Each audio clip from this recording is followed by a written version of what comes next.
New York, in color. This is the CBS Evening News with Walter Cronkite and Robert Pierpoint in Washington, Robert Shackney in Enugu, Nigeria, William Cole in Moscow, Steve Rowan in Washington, and Charles Carrault on the road tonight in Bodie, California. Good evening. President-elect Richard Nixon today declined an invitation from South Vietnamese President Thieu to visit Saigon. In his congratulations to Nixon upon election, Thieu said an on-the-spot assessment of the war by Nixon would be welcome. But a Nixon spokesman in Key Biscayne, Florida, said he plans no trip abroad for inauguration unless President Johnson suggests it would help bring peace. While Nixon vacationed in Florida, his aides began conferences with the Johnson administration in Washington to start the process of transition of government. Robert Pierpoint has that story.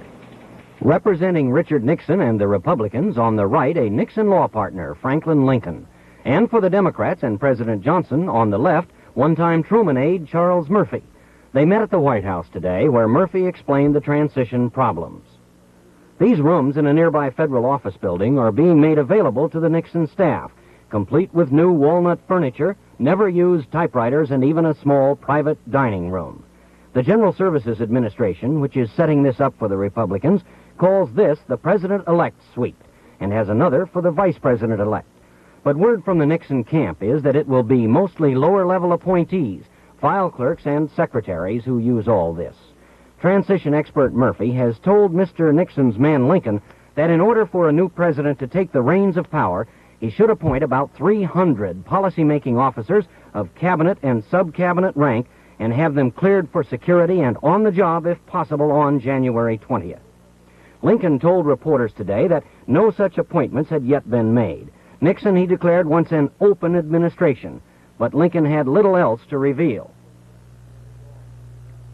I'm just working from New York, coming down here on days, but I assume that in the due course I'll be back here again. I was an Assistant Secretary of Defense, as you know, in the Eisenhower administration, so it's like coming home again for the time being. Mr. Nixon be down here. That has not been decided, and as I say, we're still in the initial stage. This is just the day after election, so to speak, and there are a lot of things we want to discuss and talk about. Do you have an idea of what are the most important first things that you've got to do? No, I really don't want to talk about it now. I just wanted to come out to meet you, to give you the courtesy of saying hello, and to see you folks again. Meantime, on Capitol Hill, work proceeds, when it doesn't rain, on the inauguration platform and stands to accommodate 18,000 guests. When Richard Nixon sat in deep sadness on that platform in January of 1960 to watch John F. Kennedy sworn in, no one, probably not even Nixon himself, thought that just 8 years later this would be the scene of his greatest triumph.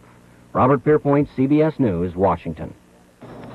Senator Vance Hartke, the Indiana Democrat, today predicted that Nixon will form a coalition government and offer a top post in it, possibly UN ambassador to Humphrey. Hartke said he had no evidence of this, but he pointed out that Nixon must face the problem of trying to govern with a Congress controlled by Democrats. A Nixon spokesman said he had no information about this.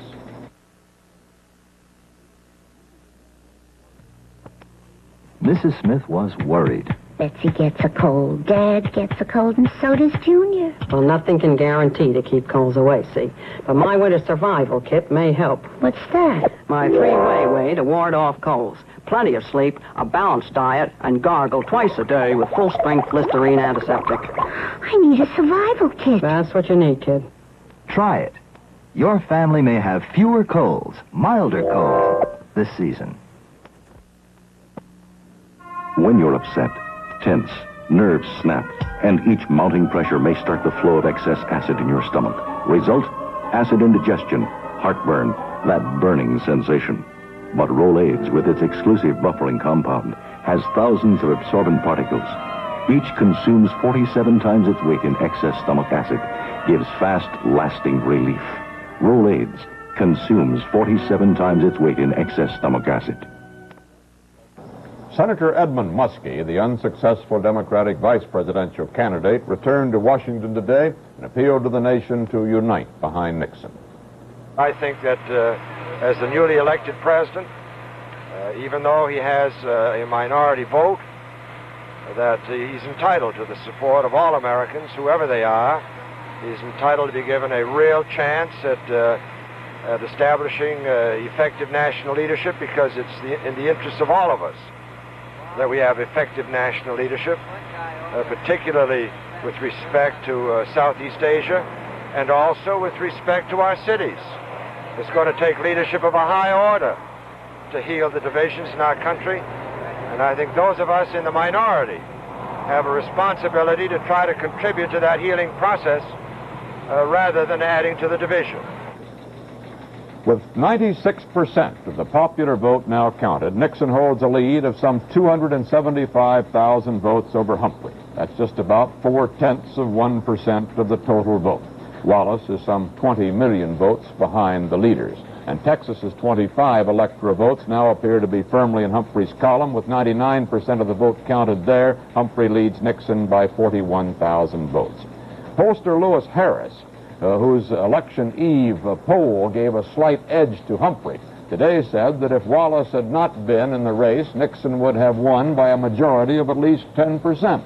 Harris said this was because most voters felt that new leadership was needed. He gave his analysis of the election at the National Press Club in Washington. 58% at the end expressed the view that Nixon had acted as though he had won the election before the votes were counted, which they didn't like. At that point, Humphrey moved to within 3 points and then 2 points of Nixon, and Wallace continued to drop. It was not that Humphrey had become enormously more appealing. In fact, he never did catch on as a personality in this election. Neither man was able to evoke much more than a soft reaction at best. The election, which for president, which usually polarizes as it comes down to the wire, got softer and softer, and thus, with 10 days to go, the Democrats started to come home to their old ties. Democrats, 3 weeks before the election, only 53% were voting for Humphrey. At the end, 66% voted for Humphrey. The Negro vote, which had been largely apathetic, soared to over 90% for Humphrey. The Union vote for Wallace dropped from 24 to 12%, and Humphrey benefited from the switch. The Wallace decline in the North was followed by a late drop, and I think this was one of the real keys to this election, a late drop in the New South and the border states. For there, these voters as well seemed to sense the divisiveness of the Wallace cause. But the beneficiary of the drop in the New South and the border regions of this country was Richard Nixon, for Hubert Humphrey was hardly a Southern or border alternative. Thus, the calculated gamble that Richard Nixon had made in Miami on Spiro Agnew and Strom Thurmond finally paid off when he won 75 electoral votes in that region. And in many ways, the Electoral College battle was settled right in the states of Florida, South Carolina, North Carolina, Virginia, Tennessee, Kentucky, and Oklahoma, where Nixon left the Humphrey cupboard bare. On this second day after the election, the outcome of Oregon Senator Wayne Morse's bid for a fifth term still is unknown. Morse trails Republican Robert Packwood by almost 4,000 votes, with about 10,000 absentee ballots still uncounted.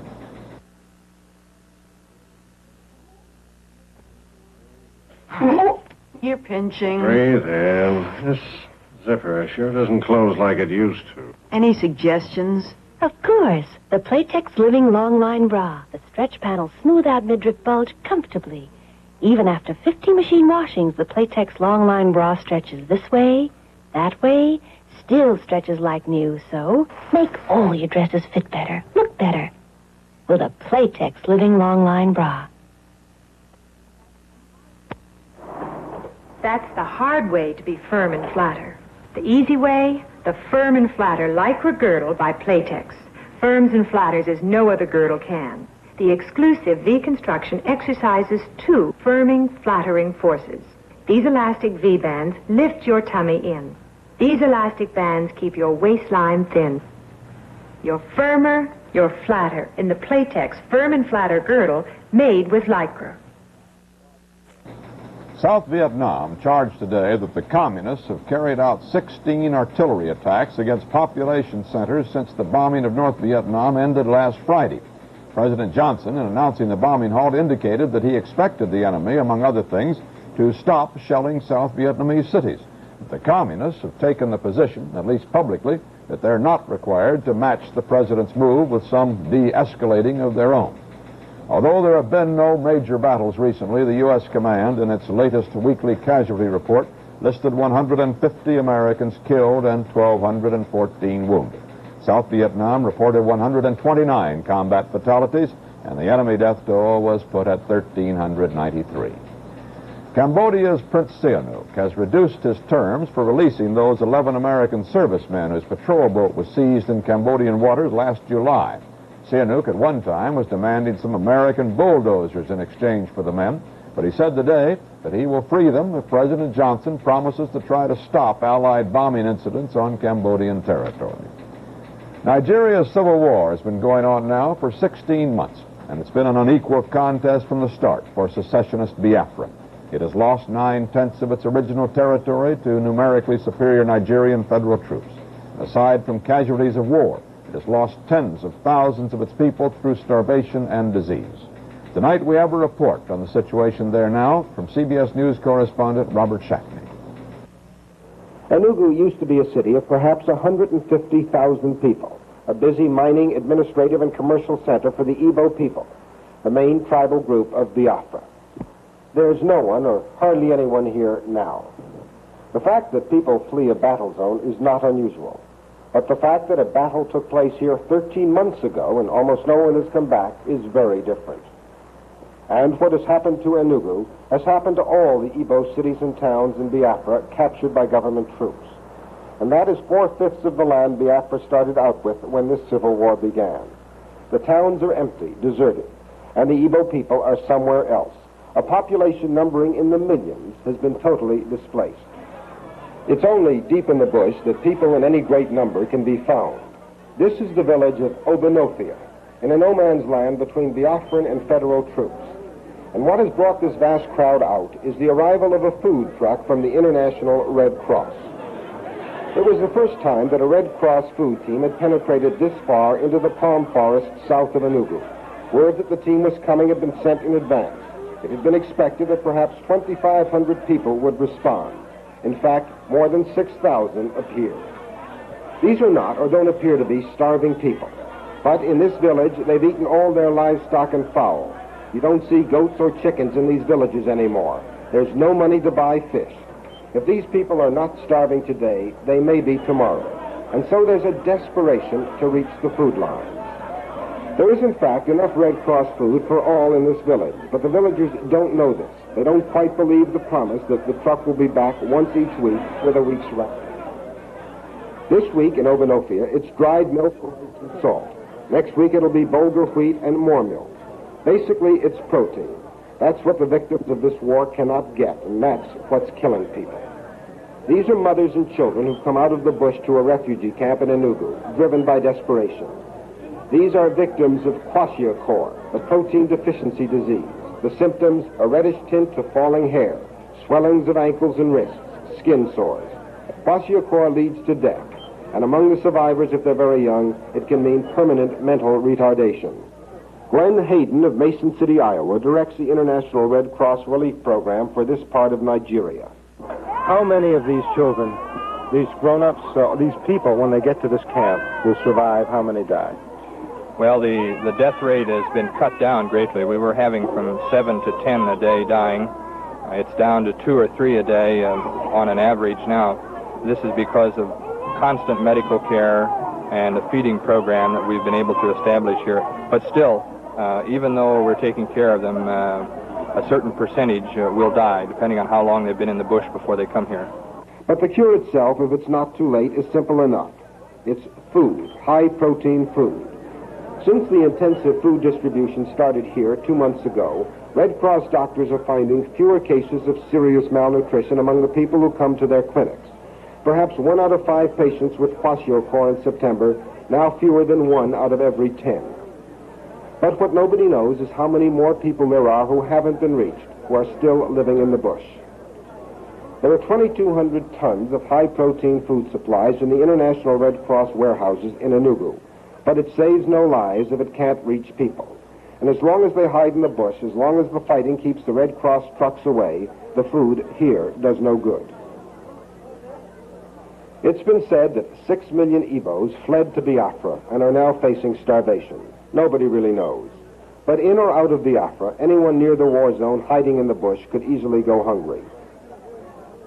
Only when the fighting ends will the people come back to where they used to live, and only then will it be known how many survived, how many died.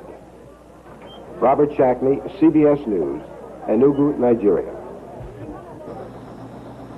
West German justice perhaps set a record for swiftness today in the case of a woman who slapped Chancellor Kurt Kiesinger in the face at a convention of his Christian Democrat Party. The woman, 29-year-old Mrs. Beate Klartsfeld, claimed that Kiesinger had a Nazi past, and therefore the slap was justified. But within hours after the incident, she found herself before a Berlin court being sentenced to 1 year in prison. The charges, premeditated insult and manhandling.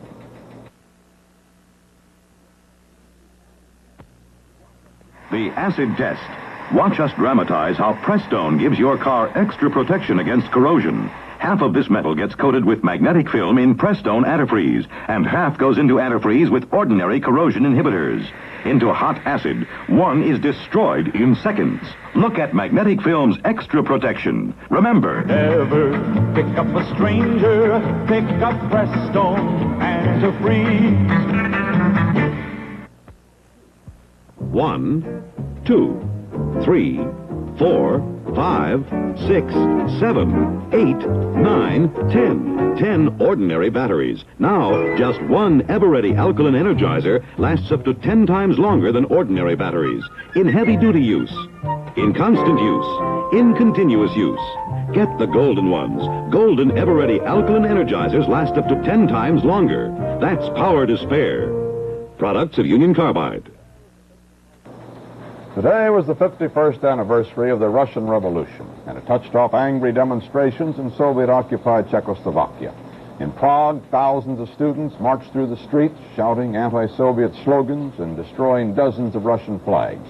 Police finally managed to restore a degree of order with the use of clubs and water cannon. Earlier, Czechoslovak Communist Party leader Alexander Dubček was jeered by party members. In Moscow itself, today's celebrations were, as usual, dominated by a military display. We have a report from CBS News correspondent William Cole.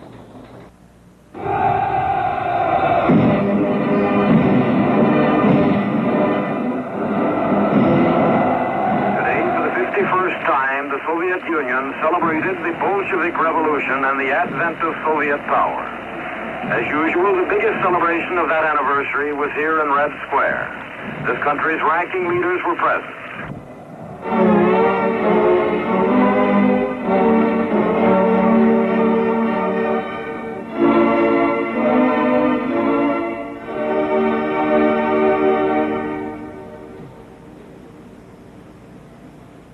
Товарищи солдаты и матросы. Its number one soldier, Marshal Grechko, gave the keynote address.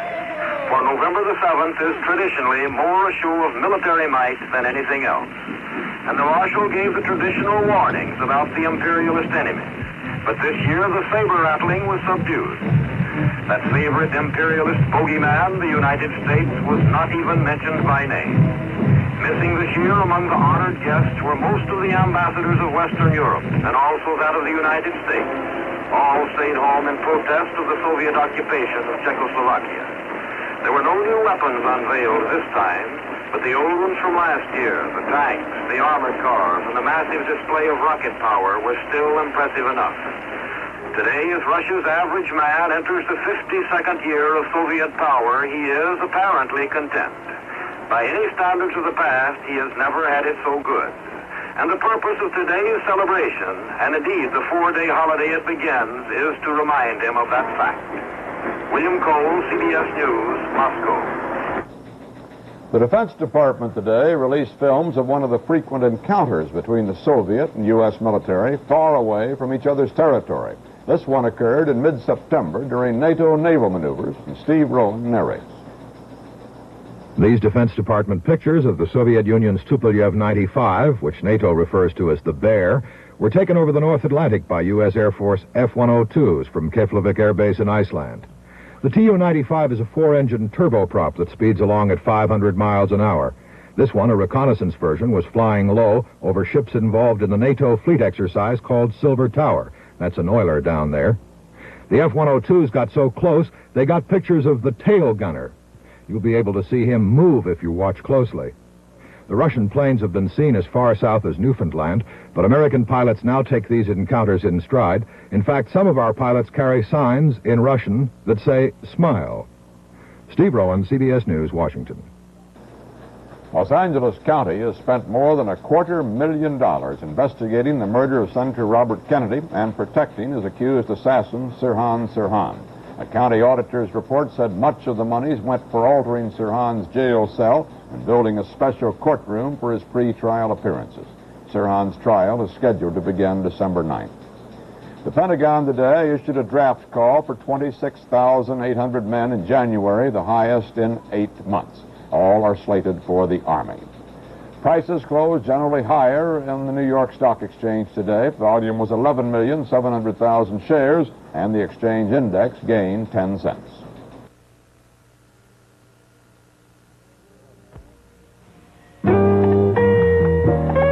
Said a singer recording one night, "I think that we need a rewrite. This harmony's bad. Something else pretty sad. This cigarette doesn't taste right." The drummer who worked with the band had smooth-tasting Newports on hand. "Here, try one, my friend. It's a fresh-tasting blend. That's why there's so much in demand." Try a Newport, you like Newport. Smoother, more refreshing to your taste. Hey, this taste really makes it for me. It's smooth like smoking should be.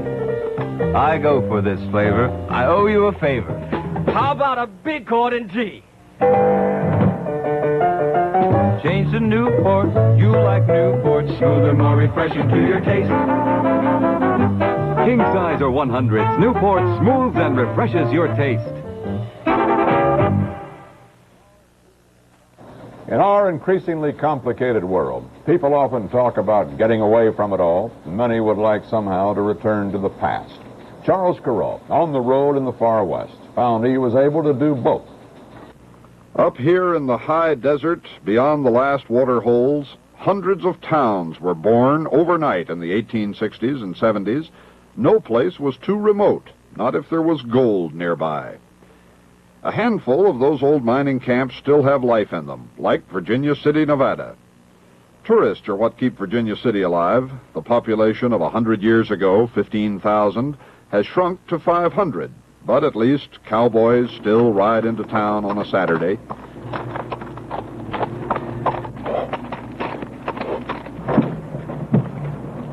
The sound of their boots can still be heard on the old boardwalks.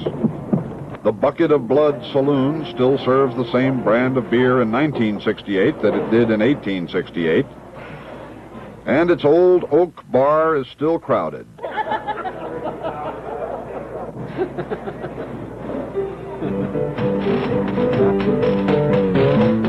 Norman Jackson and Smiley Washburn still play the same ricky-tick version of "Oh, Dem Golden Slippers" that was popular in Virginia City's heyday.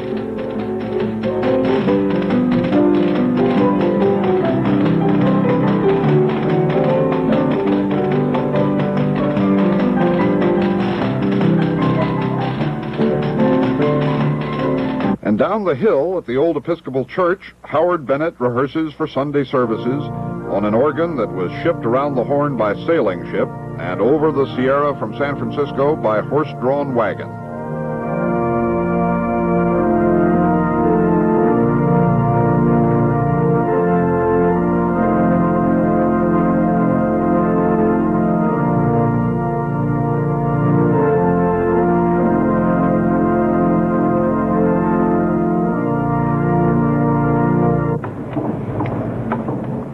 Virginia City is smaller and quieter than it was when the words "Comstock Load" came into the language like a thunderclap 100 years ago. But at least there are still people here reliving the Comstock bonanza. Virginia City is still on the map.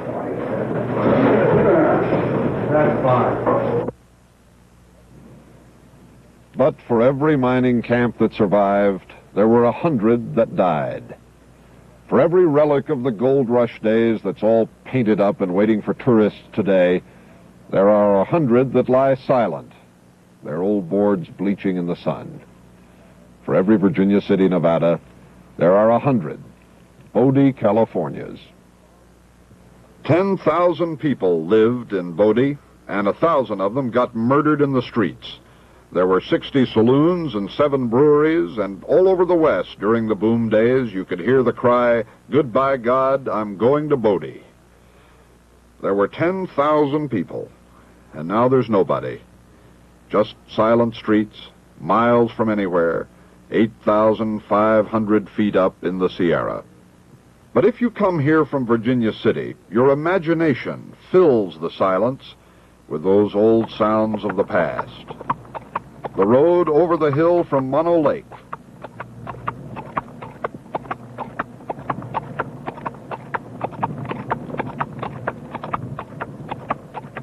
The Bodie Cafe.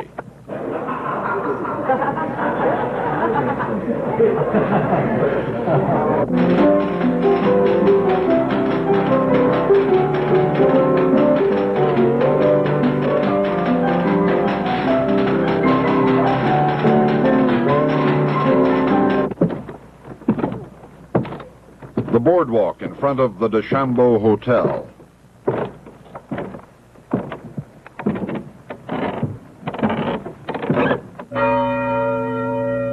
The bell that told the age of people who died here. And Bodie, too, had a church with an organ.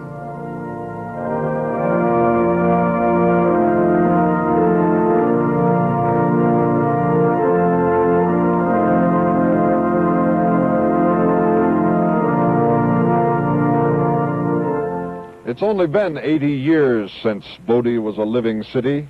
Only 80 years. It might as well be 800. Like hundreds of other mining camps in the West, it's a ghost town now. Still, standing up here, it's easy to imagine when there were 10,000 fortune seekers living in Bodie and 60 saloons and a killing every day. That's the thing about ghost towns. They're full of ghosts. Charles Kuralt, CBS News, Bodie, California. And that's the way it is. Thursday, November 7th, 1968. This is Motor Grand Guide, CBS News. Good night. You get many different descriptions of a common complaint. It's a stuffy, uncomfortable feeling for me. It's a tense, burning sensation. Rotten, miserable. Whatever you call heartburn and acid indigestion, Digel relieves the